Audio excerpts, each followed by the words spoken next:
안녕하세요 여러분. 우리 역사 이야기를 재미있게 풀어나가서 여러분들과 함께 재밌는 시간을 같이 할 또리스입니다.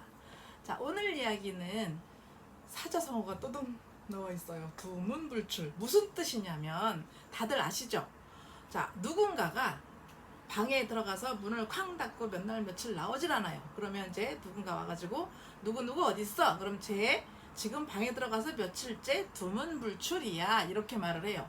어딘가에 들어가서 소식 없이 나오질 않는 것을 일컬어서 두문불출이라고 합니다. 불출, 나오지를 못해요.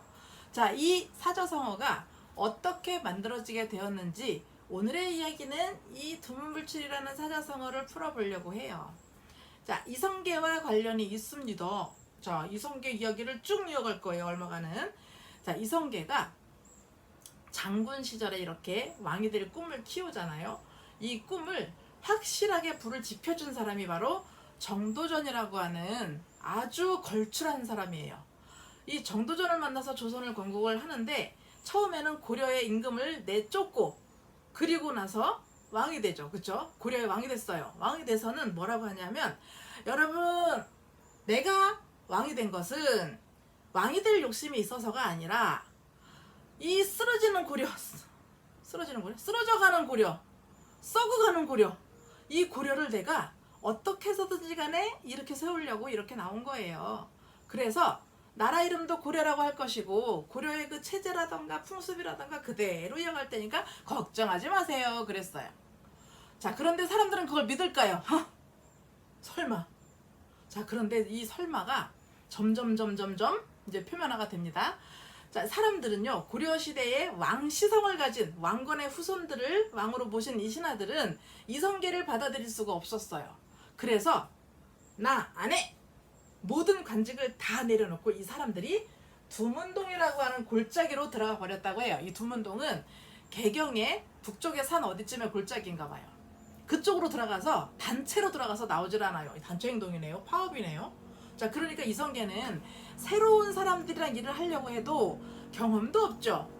시스템 잘 모르죠. 그쵸? 자, 그러니까 사람들, 더군다나 제일 가장 큰 것은 뭐냐면 고려시대의 사람들은, 고려 사람들이, 특히 개경 사람들이 이 이성계를 의심의 눈으로 보고 있다는 거예요. 그러면 이 여태까지 같이 일을 하던 사람들이, 믿을 만한 사람들이 다 들어가 버렸으니 요 사람들이 없으니까 더 이성계를 의심을 하고 따르지를 않겠죠. 백성들도 마찬가지예요. 이분들을 존경하고 마음으로 따르던 사람들은 새로운 세력 이성계를 받아들이기가 쉽지가 않은 거예요. 그래서 이성계는 두문동으로 들어간 100여 명의 사람들한테 계속해서 나와달라, 내가 잘 할 테니까 나랑 같이 힘을 합쳐가지고 새롭게 나라를 잘 꾸려가보자라고 거의 매일 가서 그렇게 요청을 해요. 그런데 사대부의 의리합니다, 진짜. 그리고 이 두문동의 이 선비들은 왕은 한 사람이어야 해. 그런데 우리의 왕은 왕시성을 가진 왕이야. 이 씨는 아니야. 성이 다르잖아, 그쵸? 자, 그래서 절대 움직이질 않는 거예요. 이성계가 고민에 빠졌죠. 아, 진짜 내가 이 사람들이 없다고 해서 일을 못할 건 아니야. 처음에는 서툴고 좀 엉망진창이더라도 서서히 자리를 잡아갈 수는 있어요. 문제는 민심이라는 거죠. 민심은 천심이다. 그래서 예전의 왕들은 이 민심을 두려워했어요. 백성들의 마음을. 요즘 넘어갈게요. 자, 그래서 이 사람들을 꼭 데리고 나와야 되는 거죠. 그런데 말을 안 듣잖아요. 그래서 이성계가 마지막으로 통보를 합니다. 자, 몇 날 며칠까지 내가 시간을 주겠다, 기회를. 그런데 요때까지 나오지 않는다면 당신들은 이 산에서 다 타 죽을 줄 알아. 무서워 진짜. 자, 불 태워버린대요. 그러니까 두문동에 들어간 이 신하들이, 학자들이 웅성웅성 이제 회의를 해요. 죽인다는데 어떡해. 겁먹었어? 나가고 싶은 사람은 나가서 이성계한테 협조해. 아무도 안 나가요. 정말 이 사대부의 진짜 그 의리는, 진짜 충성심은 진짜 본받을만 해요.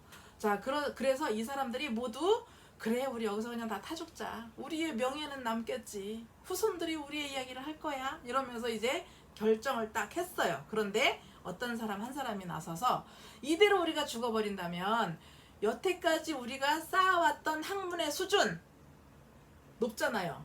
이거 다 없어지는 거예요, 한꺼번에.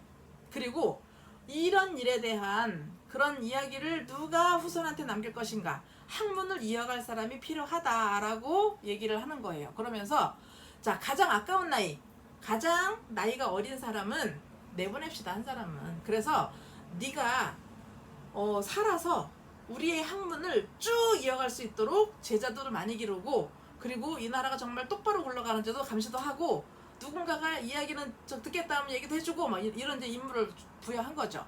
그래서 한 사람이 살아서 두문동을 나오게 되고요. 나머지는 모두 두문동에서 불타 죽었다라고 하는 전설이 전해진다. 이야기가 전해져요. 그래서 두문동으로 들어간 사람들이 절대 나올 수가 없었다. 그래서 두문불출이라고 하는 사자성어가 만들어지게 되었답니다. 자, 그렇다면 거기에서 살아나온 한 사람, 그 사람은 누구일까요? 여러분들도 이름을 들으면 그럴 수 있어요. 그 사람이 바로 누구냐면, 빨간 글씨로 쓰니까 좀 이상하긴 해요. 근데 어차피 돌아가셨죠? 황희정승이라고 해요. 들어보셨죠, 그죠? 이 황희정승 이야기도 앞으로 나올 겁니다. 황희는 그 당시에 20대 젊은이였고요. 20대이지만 학문의 수준은 결코 뒤지지 않는 뛰어난 문제였다고 해요. 그래서 이성계는 이 황희가 나오니까 얼마나 반갑겠어요, 그쵸? 자, 근데 이 황희라는 사람 자체도 보면 뭐가 나질 않아요. 그냥 둥글둥글해요. 그렇다고 심지가 없는 사람은 아니나 처세술이 그렇게 좋다는 얘기예요. 그래서 이성계를 모시고 정책을 같이 이렇게 이루어 나가다가 이성계의 아들까지도 살아남아서 아주 믿을만한 듬직한 그런 신하로 이름을 남기게 되죠. 청렴결백으로도 이름을 남기게 되고요. 우유부단한 걸로 이름을 남기기도 해요. 여러 가지 일화들이 있어요. 이 황희정승한테도. 자, 그래서 황희정승을 남기고 두문동의 학자들은 모두 저 세상으로 떠나고 맙니다. 슬픈가요? 그냥 이야기일 뿐이에요.